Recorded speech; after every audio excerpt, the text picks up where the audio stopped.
آج کے دور میں اس وقت صرف امن کے متعلق ہی بات کی جاتی ہے، جہاد پہ بات نہیں کی جاتی، اس کی وجہ کیا؟ ذہنوں کو تسخیر کر لیا گیا۔ اب امن ممکن کیسے ہوگا؟ اس کے لیے چھوٹا سا ایک لطیفہ نما واقعہ ہے کہ کوئی آدمی کسی گاؤں میں گیا تو اس نے گاؤں کے چوکیدار سے پوچھا کہ اس گاؤں کے لوگ کیسے ہیں؟ اس نے کہا بہت نیک، ایماندار، سچے۔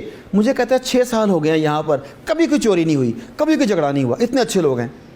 اس آدمی نے کہا یہ تو واقعی کمال کی بات ہے، مگر یہ اگر اتنے ہی اچھے ہیں تو تمہارے ہاتھ میں ڈنڈا کیوں ہے؟ اس نے کہا انہیں اچھا رکھنے کے لیے۔ یہ ڈنڈا ہوگا تو وہ اچھے ہوں گے نا۔ بالکل۔ تو جہاد کے ذریعے امن اس لیے ہوگا کہ جہاد ظالموں کو ظلم سے روکتا ہے۔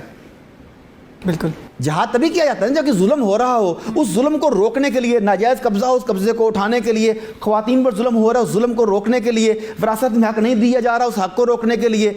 اسلام بیسیکلی ظالم کا ساتھ نہیں، مظلوم کا ساتھ دیتا ہے، اور مظلوم کا ساتھ دینے کے لیے، ظالم کے سامنے کھڑا ہونے کے لیے آپ کو سینہ تاننا پڑتا ہے، آپ کو جہاد و قتال کا راستہ اپنانا پڑتا ہے۔ مگر ہمیں الجھا دیا گیا چند فکروں میں۔ حیا آنکھوں میں ہوتی ہے جی، پردہ تو آنکھوں کا ہوتا ہے۔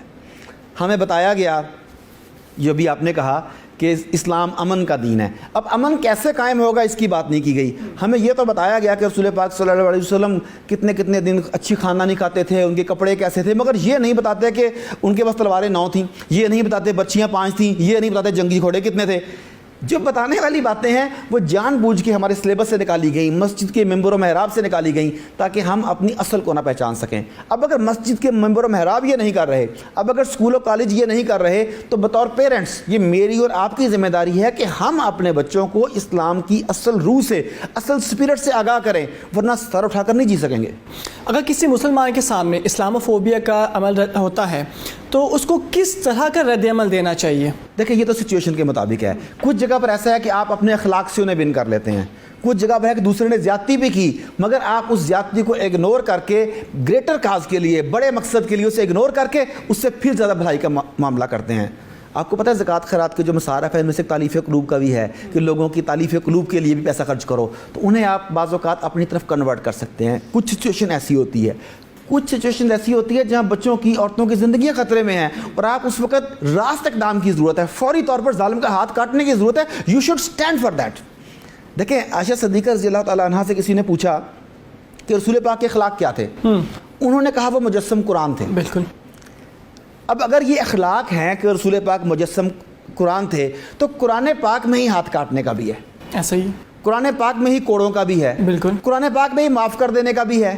اس کا مطلب ہے کہ سچویشن کے مطابق اگر آپ معاف کر دیتے ہیں تو آپ نے رسول پاک صلی اللہ علیہ وسلم کی اسوہ پر عمل کیا، اور کہیں پر آپ ہاتھ بھی کاٹ دیتے ہیں تو تب بھی وہ اخلاق کا اعلیٰ ترین درجہ ہے، کیونکہ رسول نے اس کا حکم دیا تھا۔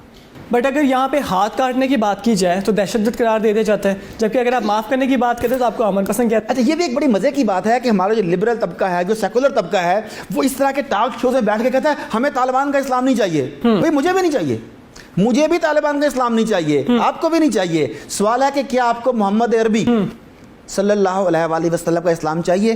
تو محمد عربی صلی اللہ علیہ وسلم کے اسلام میں ہاتھ کاٹنے کا بھی ہے، گردن کاٹنے کا بھی ہے، گوڑا کاٹنے کا بھی ہے، چری دودھ بھی ہیں۔